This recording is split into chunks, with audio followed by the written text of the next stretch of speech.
Depuis plusieurs mois, ils testent, ils observent, ils comparent du semis jusqu'à la récolte. Bienvenue dans Les agriculteurs réveillent leur champ, la série 100% terrain signée RAGT.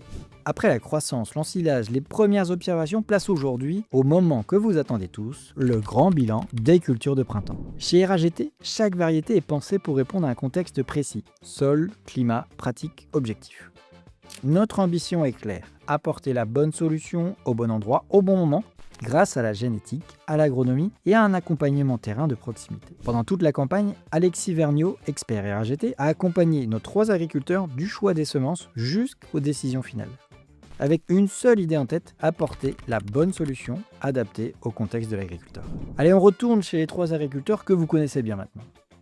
Chez Marc en Normandie, la variété RGT Cheerful a été implantée à côté de sa variété habituelle. Semée dans le sec, elle bénéficie ensuite des conditions idéales, des températures douces et des pluies régulières. Résultat, un maïs bien enraciné, vigoureux, avec une excellente tenue de tige. Un critère essentiel pour Marc. Donc je vous rappelle ici qu'on est en partenariat avec RAGT. Donc Alexis était déjà venu au semis de maïs, si vous vous rappelez bien. On a semé 2 hectares d'une de ces variétés, qui est juste là, et 2 hectares de la nôtre, de ma favorite. Si vous suivez mes vidéos, depuis le temps que je vous parle du DK3888, et voilà, je vous dis que je vois que par ça, etc. Et je vous avoue que RAGT, je pensais pas dire ça, quand même, que j'allais aimer une autre variété.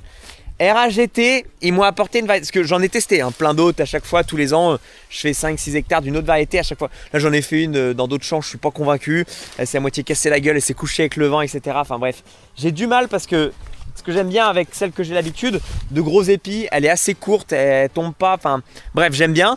Et ce que j'aime bien, c'est surtout qu'il y a des énormes épis. Et là, RAGT m'ont surpris parce qu'ils m'ont offert une variété déjà. Il faut savoir que moi ici, avec la variété que j'ai l'habitude, on est à 270 d'indices. Donc c'est pour ça que ça a du bon rendement aussi, parce qu'on est dans des indices un peu plus importants. Dans la région, en général, 270, chez moi, c'est des indices qui sont assez hauts.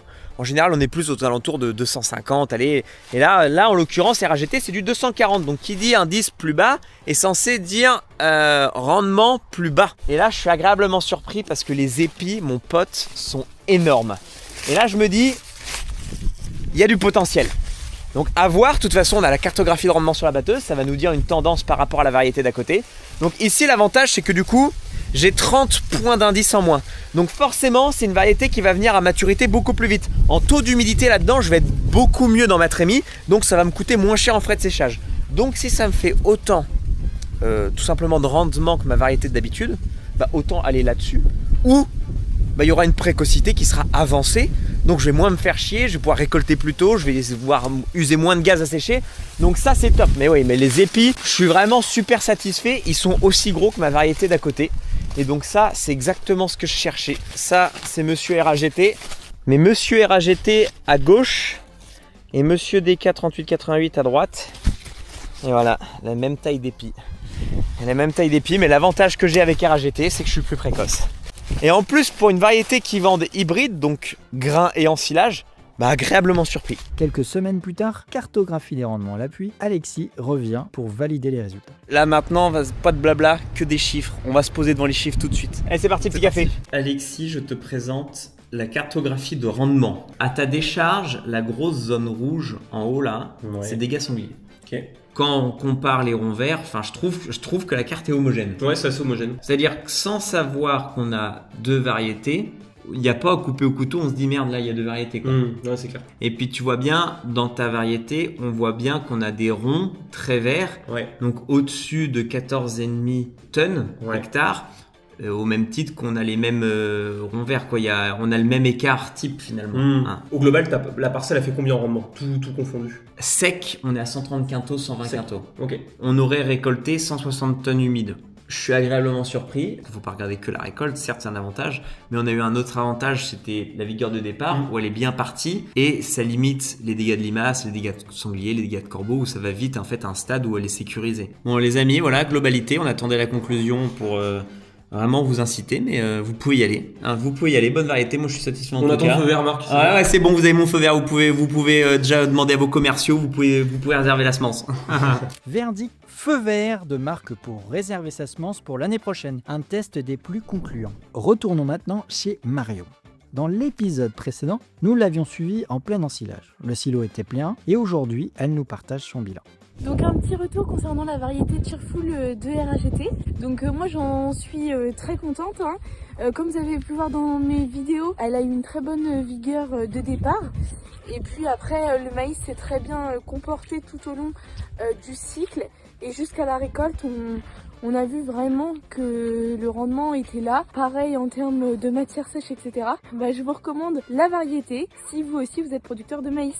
Pour Marion, le bilan est clair, une variété à la hauteur de ses attentes et une collaboration gagnante. Chez Sophie, la saison a été rude. Sur 5 hectares, elle a testé le tournesol RGT Angelo et l'année a été marquée par une forte sécheresse dès le départ, des températures élevées et une pression hydrique permanente sur le reste de la saison. Bref, au moment de la récolte, la météo a encore fait des siennes et Sophie a dû moissonner dans l'urgence. Salut Sophie, écoute, j'espère que tu vas bien. Voilà, les moissons se sont fait un petit peu dans la précipitation.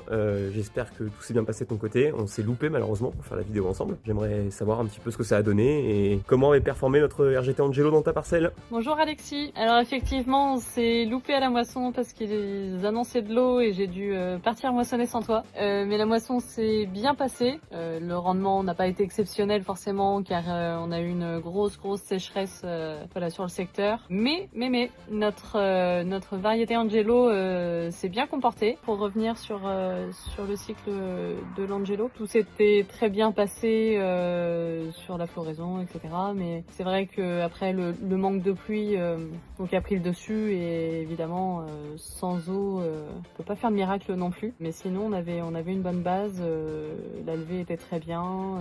Après c'est vraiment la sécheresse qui a impacté en fait le rendement. Sur ma ferme j'avais du pionnière, j'avais aussi donc de l'Angelo et j'avais une autre variété aussi que c'est la première fois que je l'essaye. Donc pionnière, Angelo, même rendement. L'Angelo a fait un tout petit peu plus parce que la parcelle est aussi un peu plus profonde, donc voilà, ça se tient. Et l'autre variété par contre a vachement décroché par rapport à la sécheresse. Donc non, l'Angelo agréablement surprise. Bien écoute Sophie, quand on fait le bilan, on va dire au niveau comptable, la variété s'est plutôt bien comportée par rapport au contexte et par rapport à la moyenne de rendement du secteur. Voilà, notre Angelo, face à tout ce stress, toutes ces difficultés, a su résister. Une vigueur de départ qui était vraiment très bonne. Un profil maladie très clean. Un profil notamment mildiou sur ta zone qui est GenCare et qui tolère toutes les races de mildiou aujourd'hui présentes sur le secteur. Une teneur en huile qui est exceptionnelle sur le produit. Donc voilà, tous ces éléments regroupés font que la variété possède aujourd'hui pas mal d'atouts. J'espère que voilà, on aura réussi à te convaincre et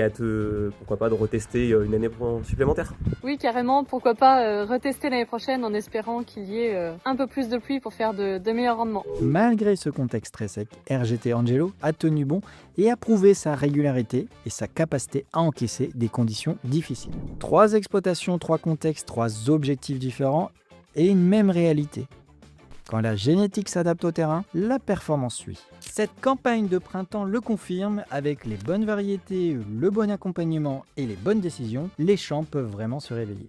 L'aventure continue. Dans le prochain épisode, nous retrouverons Lucas et Thomas pour prendre des nouvelles de leurs parcelles de colza RGT Eros et de blé RGT Majesco, ainsi que la fameuse variété de blé Mystère. Comment ont-ils passé les premières semaines? Quelles sont les premières observations au champ? Pour le savoir, rendez-vous dans l'épisode 6 des agriculteurs réveillent leurs champs.